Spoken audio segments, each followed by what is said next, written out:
Salute to the YouTube family, man. I just came from my oral surgery. I got a root canal, but we gotta talk about this, and I gotta go in depth deeper because I didn't bring a lot up. Now, we seen Taj Muhaja talked about a few things. We've seen Chad. We've seen a lot of NFL professionals who concur with me. I just wanted to talk about the Kenny Pickett situation a little bit more. Now, I know you guys want me to be super excited, but I'm not. And I really want to talk about Tom Brady instead. It's not really about Kenny Pickett. As I've told you guys countless times, Kenny Pickett didn't do anything to upset me, nor to make me dislike him, if you understand what I'm trying to say. It was more of the Cleveland Browns than anything else. But Tom Brady had yet another chance to get Shedeur Sanders. And here's the thing, what pisses me off. And Cleveland... I've been broke so many times, I don't know what to believe. Mama say it's my fault, I wear my heart on my sleeve. Niggas bless up on my...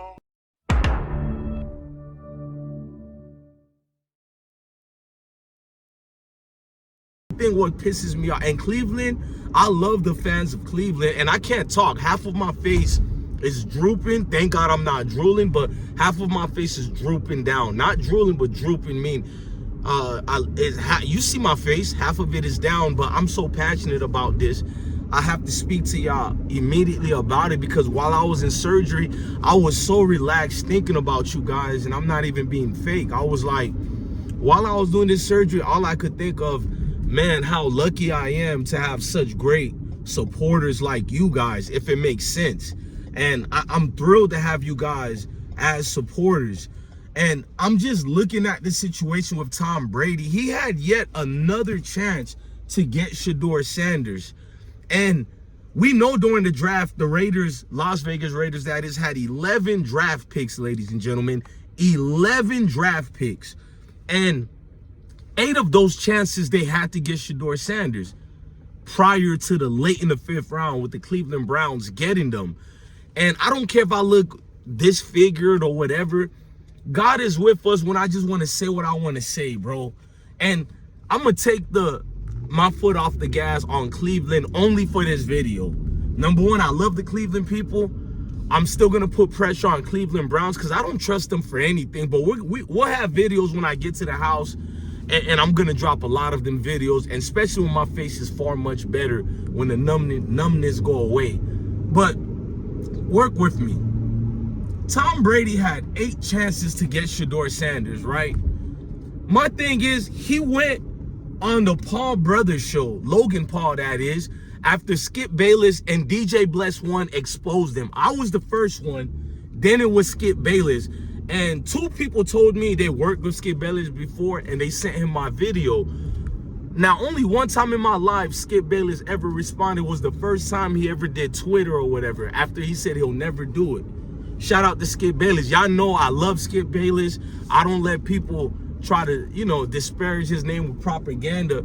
Skip Bayless and me were like the only, I'm not talking about content creators and all that. Actually, I am. I'm going to add them to the list, because I didn't see anybody at that time. You're going to see people saying, we talked about Tom Brady too. That was after the fact. You people were scared to call Tom Brady out because he's America's favorite quarterback. Tom Brady is a Hall of Famer. He is absolutely one of the greatest quarterbacks of all time. I still think he did a fumble against the Raiders when Charles Woodson knocked the ball out of his hand. I think 100% it was a fumble, but I'm not going to negate that away from the fact that he's one of the greatest quarterbacks we've seen. But he's a piece of shit human being, man, in every single way. There's a reason why his wife Giselle left him. There's a reason why certain people have come out over the years to say slick things about him. They didn't say he's a bad human being, but they said he's a fake human being, and that he is. When me and Skip Bayless released a lot of these receipts, because he lied.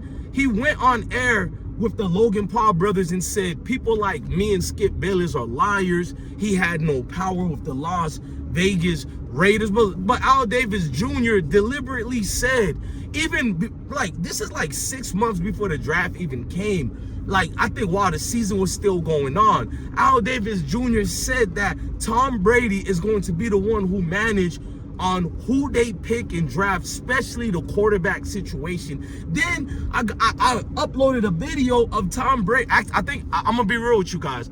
You guys can go check my facts on the video I did, and I think I might be drooling. I don't know if it was a video or article, but you can go check my playlist and go see if I'm lying or not, because I know I'm not.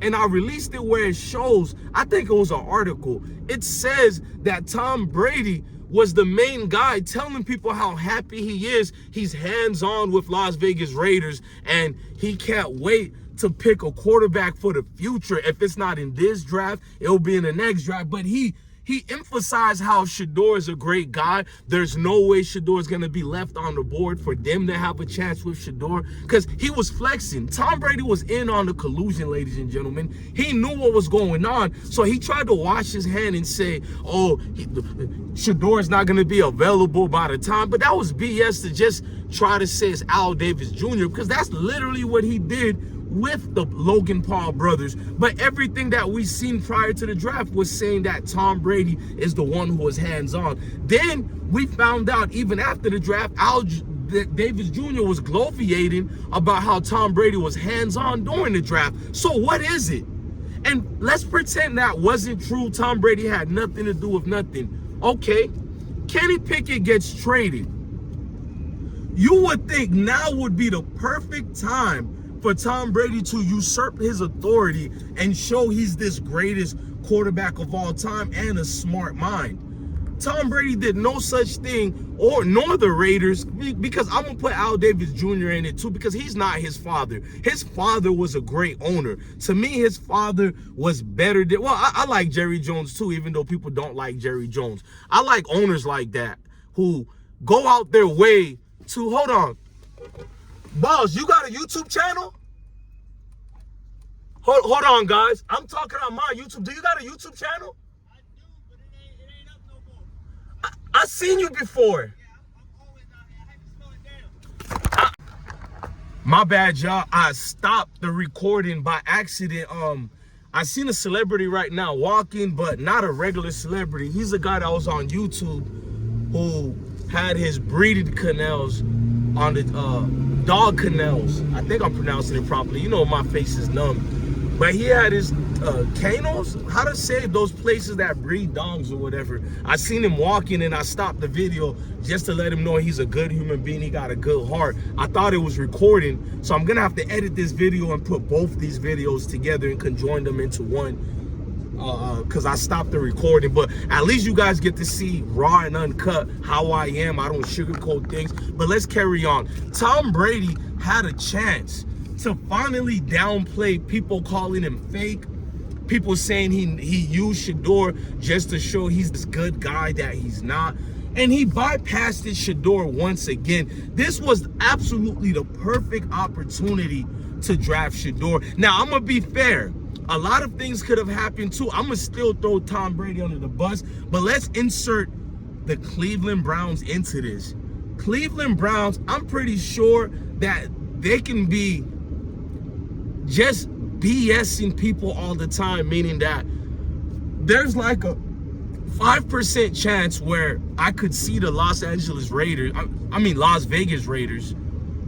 I can see the Las Vegas Raiders trying to get Shedeur, maybe a 10% chance, and Cleveland comes out of nowhere and say, no, we're keeping him. And that's the only scary thing that I feel about Shedeur being with the Cleveland Browns. It's like, I don't get you guys. What's your motive?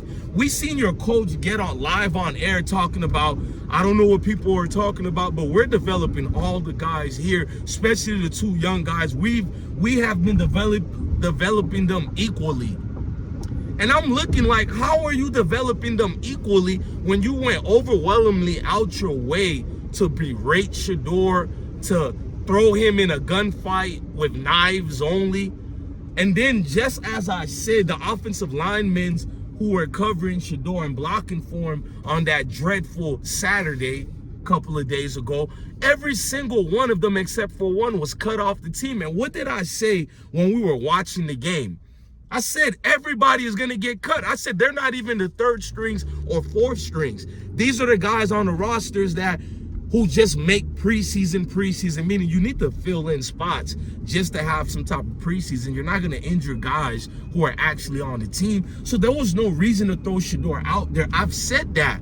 I'm going to reiterate it again. There was no reason for Shedeur to be out there. No reason at all. And I didn't understand when he was taking those devastating hits. How come the coach didn't take him out? And the fact that the coach didn't take him out, I was cool with it. So as long as you let him finish the 2-minute drill. So you take him out exactly at the 2-minute drill moment to put in Tyler Huntley, whom you knew you were going to remove off from the team anyway. So what was the purpose of that? He was going to get his money anyways. And by the way, Tyler Huntley, I'm happy you secured funds to take care of your family, because we can't negate that part. I'm not all for firing guys off the team. And you guys, I can't pronounce or talk good because I just came from a root canal surgery. So I'm so passionate about this. I didn't want to wait until the medicine and the numbness wore off, because it just pissed me off. I was looking at Kevin Stefanski's face, and I just hate his snarky look, the fakeness. He has the same snarky look like Tom Brady. Tom Brady just irritated me once again, and he proved my point. You never cared about Shedeur like that. The whole thing was a gimmick. It was a publicity stunt, like most of you guys in your charades, living a facade in front of people so you can be this character that you never was. If you don't believe me, go ask his wife, ex-wife Giselle. And I'm not one of these simps who believe that ex-wives and ex-girlfriends are telling the truth. She might be a disgruntled one, who knows? But at the end of the day, I guarantee that came into play, his fakeness. Because you only can take fake people for so long, especially like, hey, how are you doing? That fake smile is so contagious.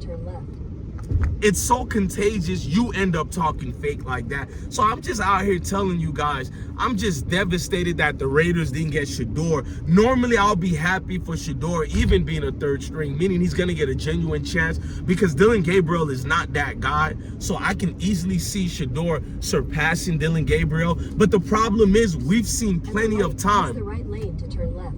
I'm letting the GPS talk.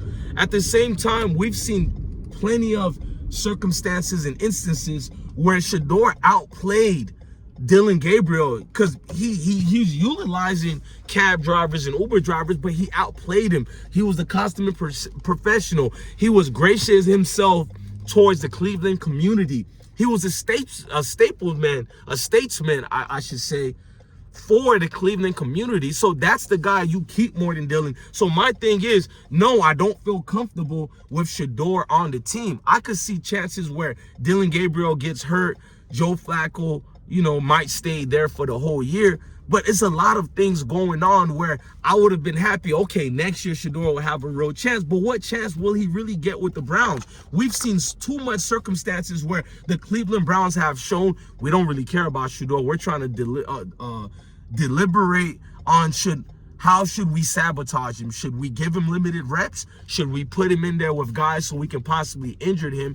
Therefore, we'll have an excuse. Because the only reason they kept Shedeur on the roster was because of the beautiful fans of the Cleveland communities. There would have literally been a riot if they cut Shedeur, and we all would have seen the, this thing is hurting me, y'all, with the surgery I just did. But we've all seen the playbook on how they're trying to hurt Shedeur Sanders. So I don't want to be one of these ducks to pretend he has a legitimate fair chance. And then the possibility with Arch Manning coming to Cleveland and being the #1 pick is a very real reality, especially with Arch Manning calling out people who's saying that and claiming that he's going to stick around for his senior year. No, Arch Manning is not like Peyton Manning, his uncle, nor his other uncle Eli. He looks like a young YN. I'm gonna be real. I'm starting to love Arch Manning, even though I see how the media treats him different than a Shedeur or guys who look like us.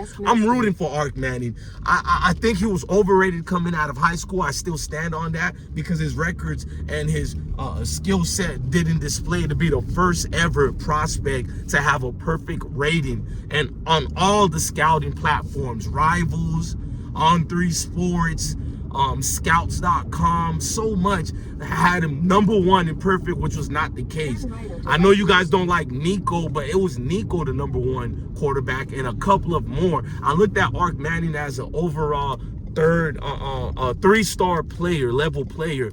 But after glimpse of him during the games when Quinn Ewers went down, I got mad at Steve Starkisian because I can't pronounce anything right now, y'all. You know my surgery. But Steve Starks, I said, what are you doing, man? Let that young king start right away. So Ark Manning, he zoos and oohs out just stardom. You know what I mean? So I literally know what Jimmy Haslam is doing. He's deliberately trying to lose every single game so they can potentially get an Ark Manning or possibly any quarterback who fits their standards, i.e. meaning who looks like their grandkids or whatever. I still stand on that because there's no way, shape, and forms because Tony Grossi claims that, oh, they love Dylan Gabriel. They love Dylan Gabriel versus Shedeur because the fix is in.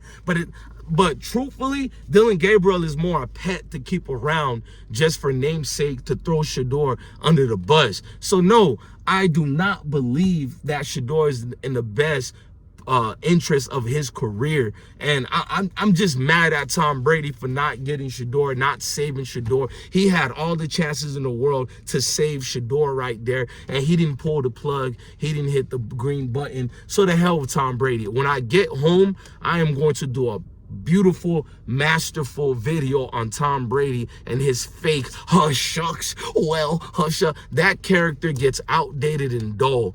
Ladies and gentlemen, I love you guys. Without the motivation coming from you guys, I don't even think I could be doing this video right now. I need medicine, and yeah, I didn't take any of the pills they gave me, none of the painkillers, because I don't really believe in painkillers.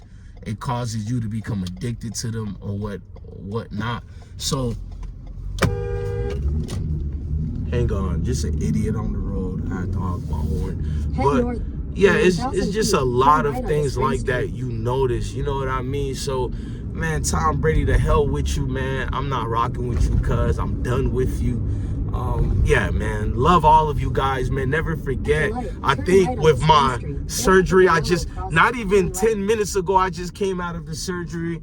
So I'm going to say this really proves this is deeper than football and it's bigger than football. Look, love your family, love your kids, and stay blessed, guys. Peace. I've been broke so many times.